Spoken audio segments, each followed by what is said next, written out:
Pernahkah terbayang bagaimana keadaan manusia setelah wafatnya Rasulullah? Yuk, kita simak videonya sampai akhir.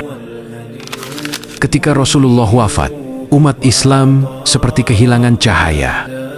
Sebagian kabilah murtad, muncul nabi-nabi palsu, dan ada yang menolak membayar zakat.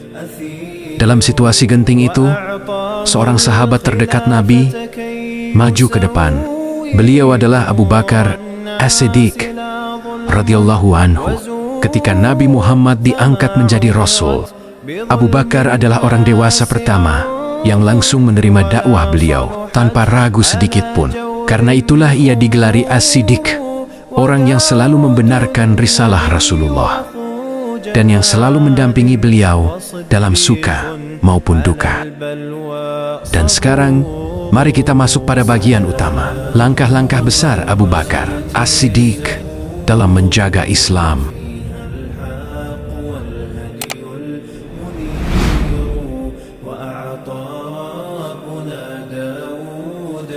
Beliau adalah khalifah yang pertama dari Al-Khulafa Ar-Rasyidin.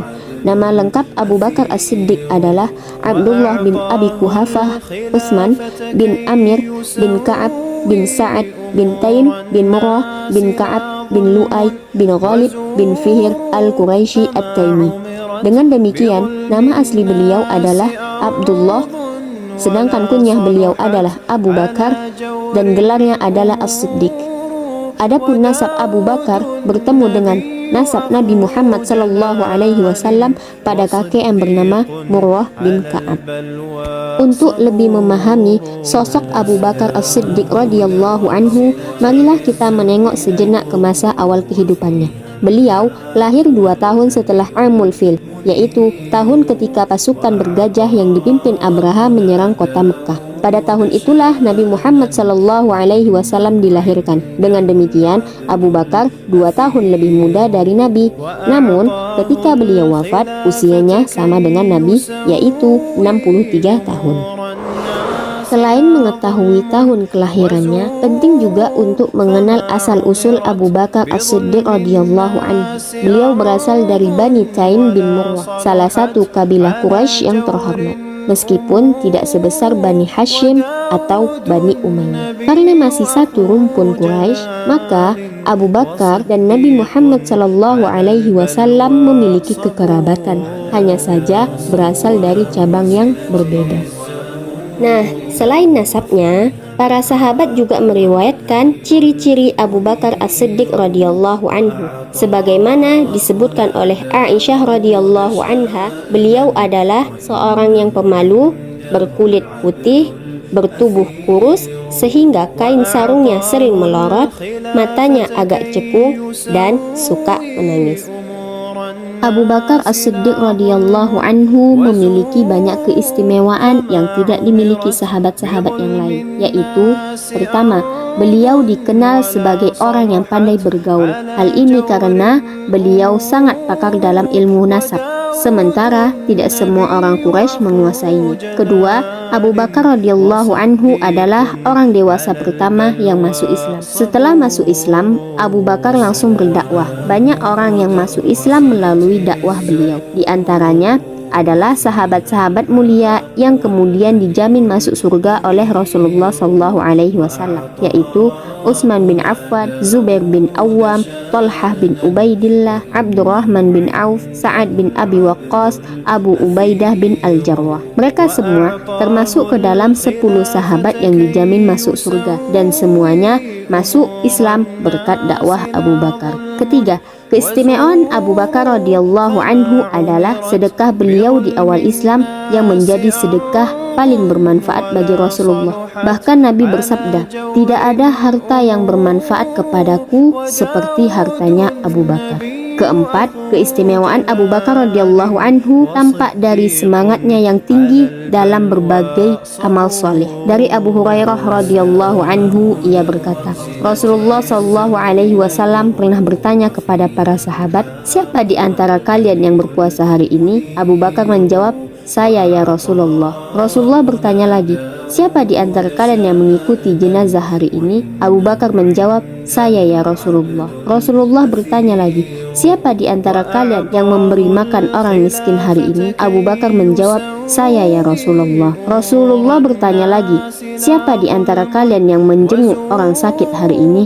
Abu Bakar menjawab, "Saya ya Rasulullah." Maka Rasulullah bersabda, "Tidaklah semua perkara ini terkumpul pada diri seseorang kecuali dia akan masuk surga." Hadis ini menunjukkan betapa semangatnya Abu Bakar dalam amal soleh. Beliau berpuasa, bersedekah, menjenguk orang sakit, dan mengurus jenazah. Semuanya dilakukan dalam satu hari. Hal yang sangat jarang dilakukan oleh orang lain. Namun Abu Bakar mampu melakukannya dengan istiqomah. Terakhir, keistimewaan Abu Bakar radhiyallahu anhu adalah sahabat yang ditunjuk langsung oleh Rasulullah SAW untuk menjadi imam sholat menggantikan beliau. Hal ini menjadi bukti keutamaan Abu Bakar dan kedudukannya yang sangat tinggi di sisi Nabi SAW.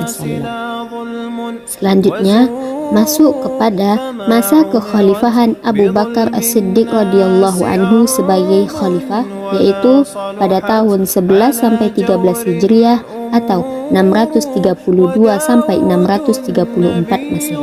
Setelah wafatnya Rasulullah SAW, kaum muslimin menghadapi masa yang sangat genting. Duka kehilangan Nabi masih terasa mendalam. Sementara umat harus segera memiliki pemimpin untuk menjaga persatuan. Dalam situasi itulah Abu Bakar As-Siddiq radhiyallahu anhu tampil sebagai khalifah pertama dalam sejarah Islam. 1. Terpilihnya Abu Bakar menjadi khalifah. Setelah wafatnya Rasulullah SAW, kaum Muhajirin dan Ansor berkumpul di Saqifah Bani Sa'idah untuk menentukan siapa yang berhak memimpin umat. Terjadi perdebatan di antara mereka, sehingga akhirnya Umar bin Khattab radhiyallahu anhu berdiri dan membaiat Abu Bakar As-Siddiq. Baiat itu kemudian diikuti oleh kaum muslimin lainnya. Kemudian, ketika Abu Bakar radhiyallahu anhu menjadi khalifah, kaum muslimin menghadapi berbagai tantangan besar. Salah satunya adalah riddah, yaitu murtad, di mana banyak kabilah Arab meninggalkan Islam. Ada yang menolak membayar zakat, dan ada pula yang mengikuti nabi-nabi palsu seperti Musailamah al-Kadzdzab, Sajah, dan Tulaihah al-Asadi. Dengan ketegasan dan keberanian, Abu Bakar memerangi mereka dalam perang Riddah, sehingga berhasil menyatukan kembali Jazirah Arab di bawah naungan Islam. Selain itu, muncul pula penolakan zakat. Sebagian orang mau melaksanakan sholat tetapi enggan menunaikan zakat. Abu Bakar berkata dengan tegas, "Demi Allah, jika mereka menolak membayar seekor anak kambing saja yang dulu mereka serahkan kepada Rasulullah SAW, niscaya aku akan memerangi mereka."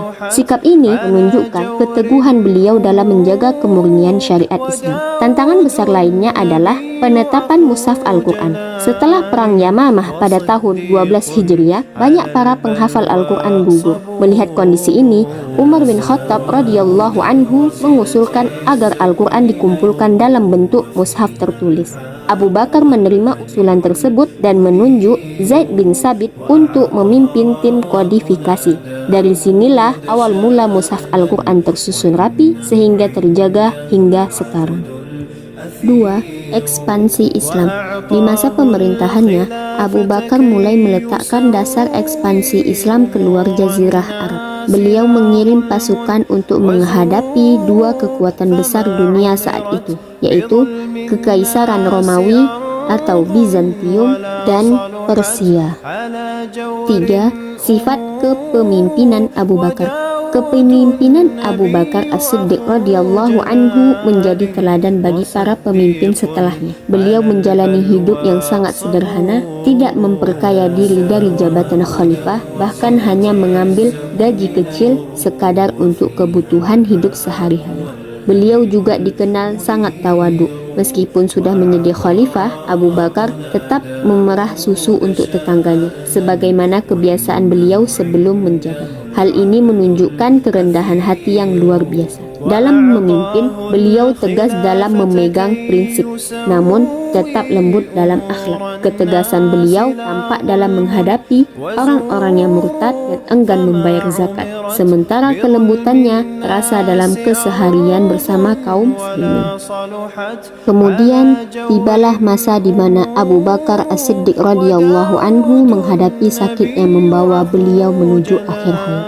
Pada bulan Jumadil Akhir tahun 13 Hijriah, beliau jatuh sakit dan tidak kunjung sembuh. Dalam kitab Al-Bidayah wan Nihayah, Ibnu Katsir menjelaskan bahwa penyebab sakit dan wafatnya Abu Bakar adalah karena keracunan makanan. Namun, ada juga riwayat lain yang menyebutkan bahwa beliau wafat karena demam setelah mandi di musim dingin.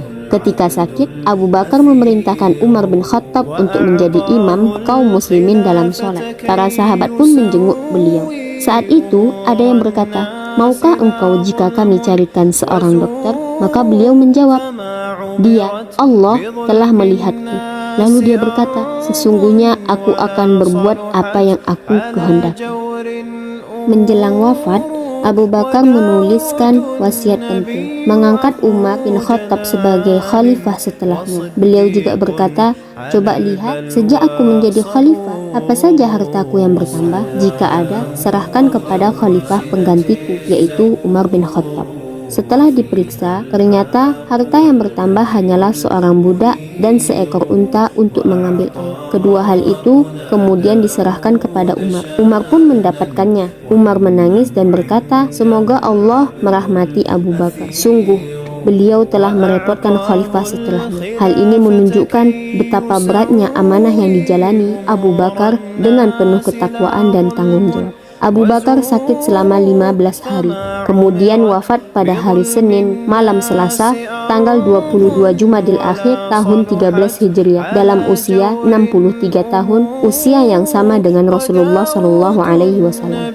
Nabi wafat pada waktu duha, sedangkan Abu Bakar wafat pada malam harinya. Jenazah beliau dimakamkan di samping Rasulullah SAW. Posisi kuburannya sedikit di belakang Nabi, namun tetap sejajar menghadap kiblat. Kepala Abu Bakar berada sejajar dengan pundak Nabi. Kelak, Umar bin Khattab juga dimakamkan di sampingnya, dengan posisi kepala Umar sejajar dengan pundak Abu Bakar. Masa kekhalifahan Abu Bakar As-Siddiq berlangsung singkat, hanya 2 tahun 3 bulan.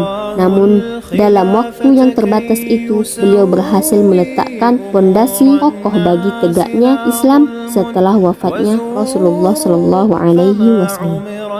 بظلم الناس أرض ولا صلحت على جور أمور وداود النبي أخو جلال وصديق على البلوى صبور